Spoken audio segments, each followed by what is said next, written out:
In a path-breaking proof-of-concept experimental study, MYBPC3 gene mutation causing hypertrophic cardiomyopathy was corrected in human embryos using CRISPR-Cas9 gene editing technique.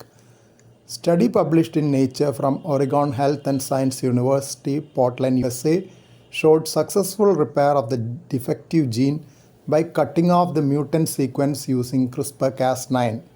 Embryos which were heterozygous for the mutation repaired the DNA break using the normal copy from the other parent.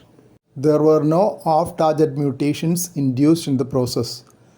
As always, ethical issues have to be addressed on whether heritable germline editing can be used to prevent diseases, though editing of somatic cells for treatment of a disease may not raise much of ethical issues. Moreover, this is only a proof of concept experimental study.